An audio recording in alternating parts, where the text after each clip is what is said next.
The USA women's basketball team is kind of boring. I'm sorry, not bad, just boring. Not that interesting. I can't help it. I got to tell you the truth here. It's a fait accompli. They're going to win the gold medal. On the men's side, it's interesting because even with a stacked American team, we're seeing them go down to the wire. South Sudan almost beat USA basketball. Germany almost beat USA basketball.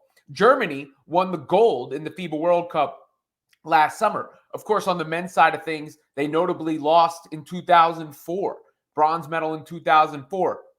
The competition has gotten a lot tighter since then, even with the best of the U.S. going to many of the Olympics, a lot closer, some L's in between. And you've seen the influx of foreign talent come over to the NBA as well. Giannis and Luka and Jokic and so on and so forth. That hasn't happened on the women's side of the game. The women have not lost since 1992. Since 1996, they won 7 straight Olympics.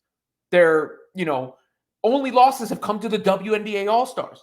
So my issue is that there's no intrigue in the game. And on top of that, there's a lack of excitement because we're not seeing the new faces. And that brings me back to the conversation, the record ratings at the All-Star game, where you saw Team WNBA put it to them, featuring Arike Ogunbowale, Caitlin Clark, Angel Reese, and players that I think fans would be excited to see overseas, even if they knew the outcome was never in doubt. That doesn't take away from the greatness of some of the women that are participating in this tournament. I mean, obviously, we know what A'ja Wilson's all about. I mean, A'ja Wilson and Breanna Stewart in the front court is terrifying for any opposing team. I don't necessarily think we brought the best guards, though, if I'm being real with you. I've seen Kelsey Plum cooked and stir-fried and souffled all different ways this season. Chelsea Gray doesn't look like the same player that she once was necessarily. I know a lot of these women have earned their way, right? Like they've earned their way. They've earned their respect. Hell, Diana Taurasi is going for her 6th gold medal, which is just insanity. She had a great feed to Stewart in the corner, by the way, on one of those plays early in the game. But you just see the competition is not there. It's not the same level that the men are facing. So not only do you have a lack of that new star power, we've seen Caitlin Clark and Angel Reese are the 2 biggest merchandise sellers in the league, but you have the lack of intrigue as far as how the results are going to be.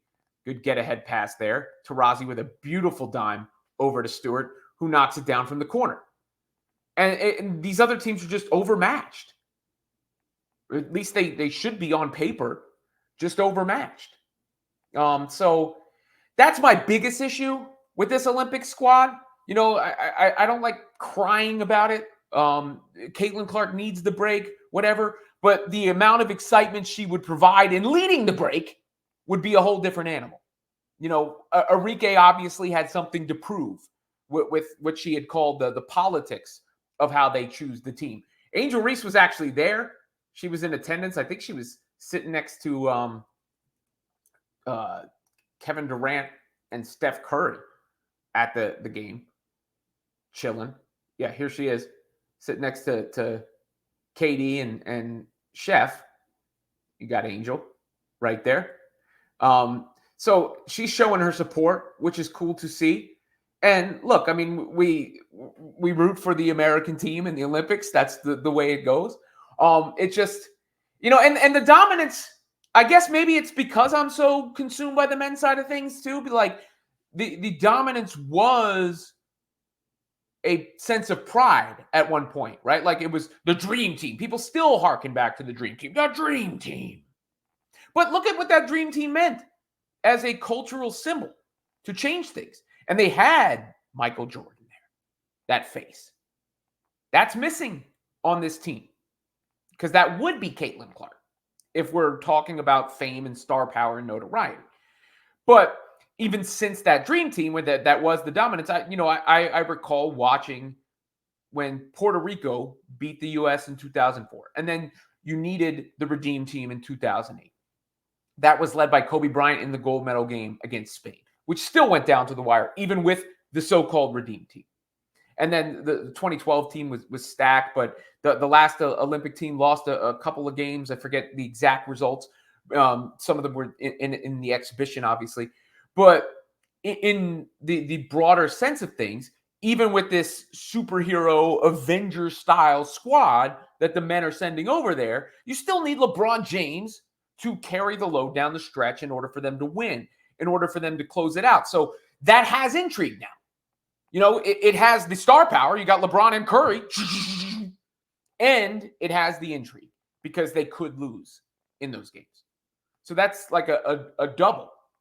On the women's side, you are devoid of some of the, there are stars, but your biggest stars are not there. They're not there. And they're good enough to be there. And there's no intrigue. So you put those two things together, and that makes it a little tougher to swallow.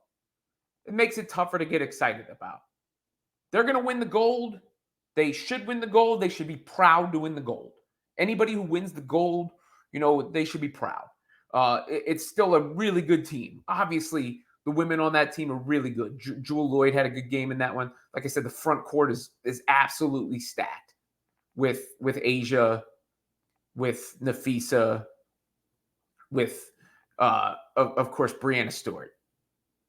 Like, all these things are true, right? But it's a little anticlimactic because we know they're going to go over to Paris.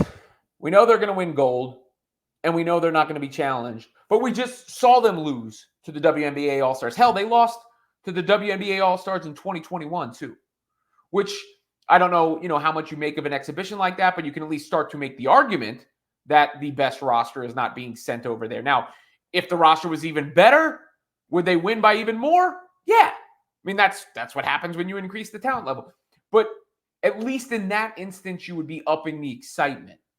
Because the team that's going to go over there in 2028 is going to be a huge deal. When it is Caitlin, when it is Angel, when it is Arike, when it is Paige, when it is Juju, I think will be in the league at that point. That squad of new stars and new faces and new fresh blood, I think is going to do a lot. Maybe to grow the game internationally, because it would be better. It's better for the sport. It's better for the competition if the rest of the world is catching up, like we've seen happen with the men. Because, no one would have thought South Sudan would take the United States down to the wire in basketball, back in 1992.